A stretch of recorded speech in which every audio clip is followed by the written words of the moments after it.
夏君能多活1年便是1年，多爱他1天便是1天。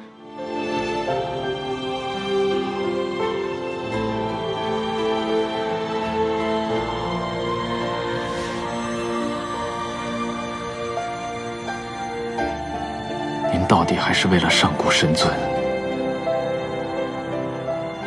忍受了本源撕裂之苦。父神，伯玄是渡劫时受天雷所伤，如今灵石封闭，陷入了沉睡之中。那他何时会醒来？你放心吧，伯玄灵力高强，待灵石修补好了，自然就会醒了。你好好照顾他便是。父神放心，我会好好守着的。发现伯玄之事，除了你2人及凤染之外，可有旁人知晓？这一次，得以妖神相助，我们才能顺利的将他从北海冰封的洞穴里面带回来，所以这件事情他也知道。神君，有何不妥吗？妖神性子诡谲，当年更是犯下弑神灭世的重罪。他会帮你们，自然有他的目的。他不顾议和，贸然挑起罗刹地战事，青池宫不免遭人诟病。以后你们还是少和他往来。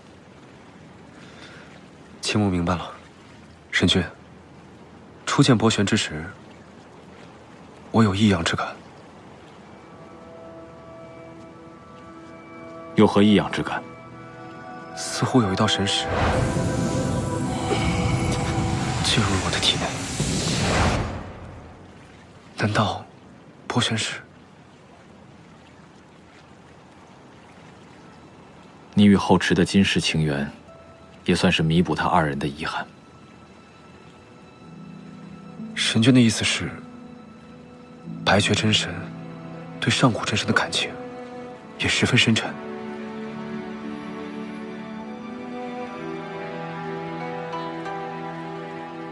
方才我对后池之言，后半段是真的。伯玄修补好神识之后，自然会醒过来。可等他醒过来，你就……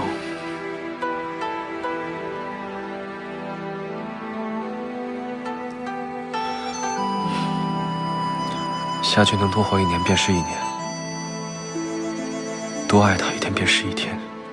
神君放心，青木会坚持下去的。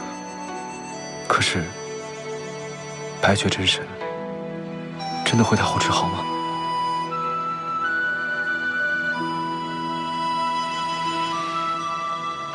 这世间的万般缘法，本君也看不透。无论如何，青木无悔。好了，私事说完了，我们说说正事。你快把日月戟交给我，我要拿它去应付天宫那帮人。糟了，果真如此。出了何事？